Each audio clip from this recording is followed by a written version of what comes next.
المقاتل المصري هو إعجاز انتصار أكتوبر العظيم. أقامت جمعية محب الفنون الجميلة يوم 6 أكتوبر ندوة إبداع الإنسان المصري سر انتصار أكتوبر العظيم، وذلك ضمن الموسم الثقافي الأول للجمعية في عامها المئوي.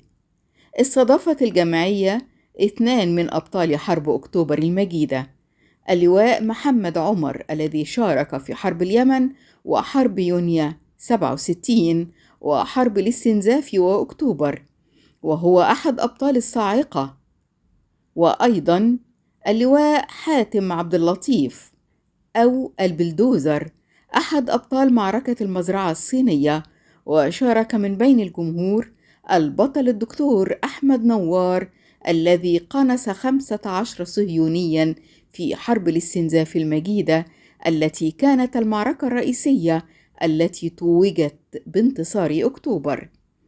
وفيما يلي ينقل لنا الصحفي محمد نوار بعضا مما تضمنته هذه الندوة، حيث بدأ اللواء حاتم عبد اللطيف اللقاء قائلا: حرب أكتوبر المجيدة بدأت في 6 يونيو 67 مباشرة، وليس كما يعتقد البعض أنها بدأت في 6 أكتوبر 73.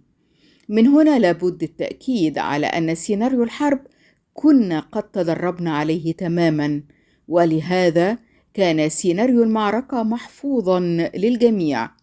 وأشار اللواء حاتم إلى أن الأم المصرية هي البطل الأول في كل معارك مصر، وأن الجندي المصري هو المفاجأة وصندوق الغلال لمصر في المعركة، وكان أداؤه يصل إلى حد المعجزة. ونفى اللواء حاتم أن الجندي الصهيوني لا يجيد القتال، وأكد أنه مجهز على أعلى درجات التجهيز. وأشاد اللواء حاتم بأداء الجنود على الجبهة، وقال بأن أداءهم كان يفوق أداء الضباط.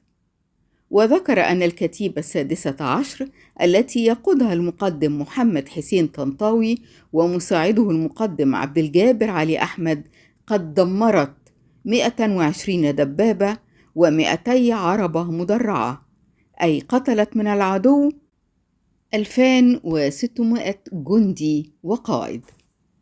وأكد على أن القائد يصنعه جنوده، وأن الجندي المصري هو الإعجاز في حرب أكتوبر. أما اللواء محمد عمر فقد قال بأنه تخرج في 19 من عمره في عام 1964، وتولى قيادة فصيلة على قمة جبل، فكانت درسا تعلمه كيف يكون قائد.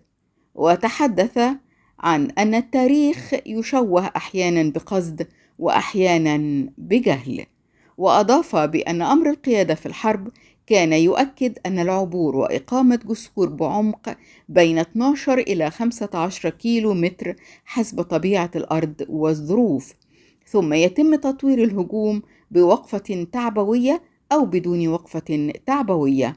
مدة المعركة من 5 إلى 6 أيام. ويضيف أن خطة المعركة جرانيت وضعها الفريق محمد فوزي والفريق عبد المنعم رياض، وتم تطورها من خلال تطور الأسلحة فقط.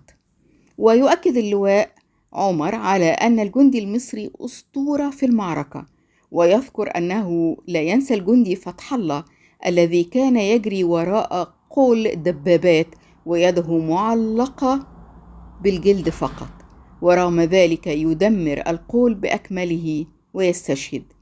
وآخر ينام بين جنازير الدبابة ويزرع فيها القنابل ويستشهد عندما اصطدمت دبابتان ببعض وكان بينهما. وتحدث القناص البطل الدكتور أحمد نوار أنه كان في نفس منطقة الثغرة، وكان هناك توقع أن يفكر الصهاينة في العبور من نفس المكان في حالة قيام الحرب. وعندما تم نقل كافة هذه القوات إلى سيناء ولم يعد هناك أي قوات في المنطقة، أصبح سهلا حدوث الثغرة. وانتهى اللقاء وهناك اتفاق على أن الجندي المصري هو المفاجأة هو الإعجاز في انتصار أكتوبر العظيم. فتحية للشهداء الذين لولا تضحياتهم ما كنا نحن الآن.